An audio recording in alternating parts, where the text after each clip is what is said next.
बनती है तब विचार बनते हैं, विचार बनते हैं तो परिवार बनते हैं, परिवार बनता है तो समाज बनता है, और एक बार समाज बन जाए फिर देश को बनने में लगता ही क्या है, देश को बनने में लगता ही क्या है।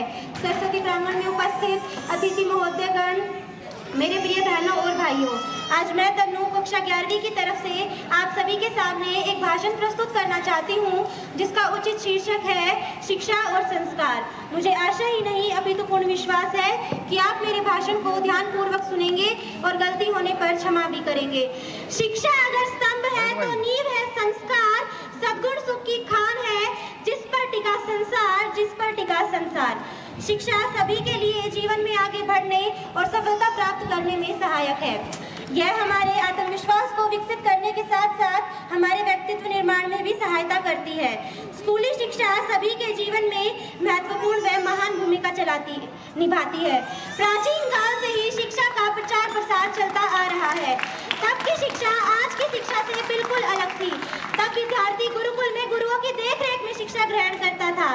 तब शिष्य का गुरु के प्रति आदर, प्रेम, विश्वास कभी कम नहीं होता था। अंग्रेजों ने भारत में ऐसी शिक्षा का रूप लागू कर दिया जिसका उद्देश्य क्लर्क्स, मिलिट्री फोर्स और फैक्ट्री वर्कर्स हासिल करना था। आप ध्यान दीजिए, इन चीजों को करने में क्रिएटिविटी की आवश्यकता बिल्कुल नहीं होती। लेकिन यह बहुत अफसोस और दुख की बात है कि आज भी हम उसी ट्रेनिंग सिस्टम को चलाए जा रहे हैं। यह बहुत दुख की बात है कि आज भी हम उसी ट्रेनिंग सिस्टम को चलाए जा रहे हैं। आज का विद्यार्थी क्रिएटिव बनने की बजाय अनक्रिएटिव बनते जा रहा है। यह बहुत दुख की बात है कि आज हमारे देश और समाज में कुछ इंस्टीट्यूट्स को छोड़कर आइडियाज और इनोवेशन की बात नहीं हो रही है। आज के विद्यार्थी टेक्नोलॉजी में तो इंटेलिजेंट है, लेकिन 4 लोगों के सामने खड़े होकर खुद को एक्सप्रेस नहीं कर पाते। मानव दुनिया की करोड़ों प्रजातियों में से एक है, लेकिन जो बात हमें सबसे अलग बनाती है वो है हमारा विवेक।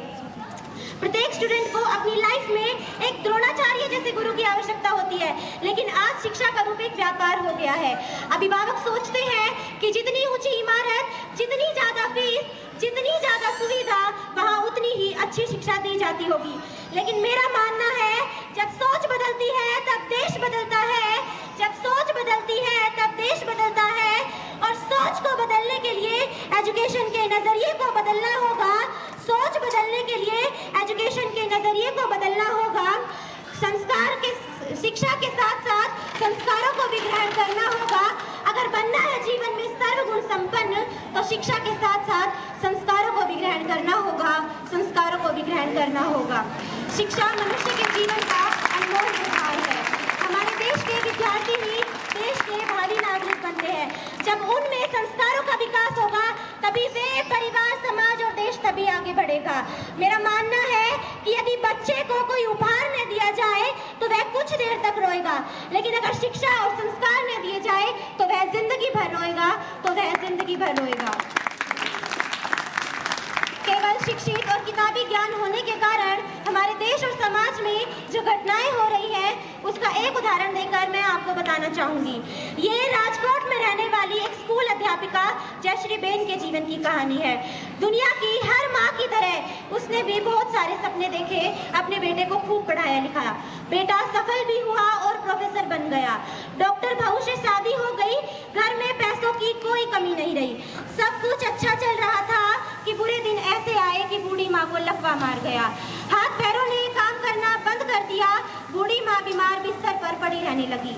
एक दिन बेटे ने माँ को सहारा देकर खड़ा किया। माँ खुश थी कि बेटा बुढ़ापे की लाठी बन रहा है। उसने अपनी माँ को सहारा दिया और सीढ़ियों के सहारे छत पर ले गया। माँ खुश थी कि बेटा धूप दिखाने ले जा रहा है। छत पर जाकर बेटे ने माँ को गोद में उठा लिया। माँ खुशी से भाव विभोर हो उठी कि मेरा बेटा जान गया है कि सीढ़ियों से उतरने में दिक्कत होती है, इसीलिए मुझे गोदी में उठा रहा है। लेकिन उसके बाद उस बेटे ने जो किया, भगवान ना करे किसी माँ बाप के साथ ऐसा हो, उसने अपने माँ को गोद में उठाया और 4 मंजिला मकान की छत से नीचे फेंक दिया।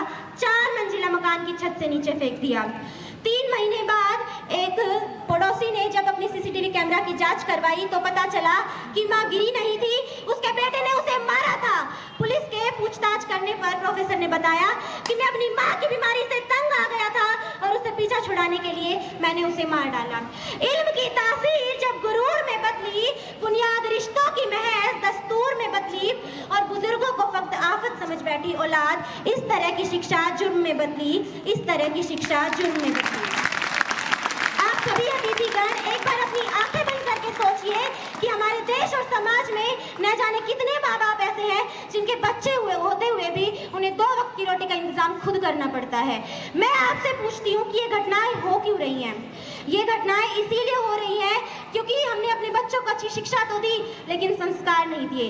आज के बच्चे डॉक्टर, इंजीनियर, प्रोफेसर तो बन जाते हैं लेकिन एक अच्छा इंसान नहीं बन पाते।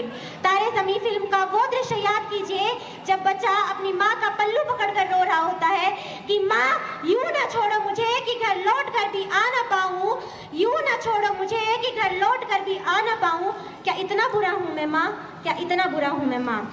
अंत में चलते चलते बस इतना ही कहना चाहूंगी कि जयश्री बहन सबसे नीचे गिरते वक्त कुछ सोच पाई या नहीं, लेकिन अगर आपके साथ ऐसा होता तो हम यही सोचते कि अगर शिक्षा के साथ साथ अच्छे संस्कार भी दिए होते तो ये दिन कभी नहीं देखना पड़ता। अंत में अपने भाषण को विराम देते हुए 2 पंक्तियां कहना चाहूंगी। शिक्षा और संस्कार जिंदगी के मूल मंत्र हैं। शिक्षा और संस्कार जिंदगी के मूल मंत्र हैं। शिक्षा आपको कभी रुकने नहीं देगी और संस्कार आपको कभी झुकने नहीं देंगे। जय हिंद।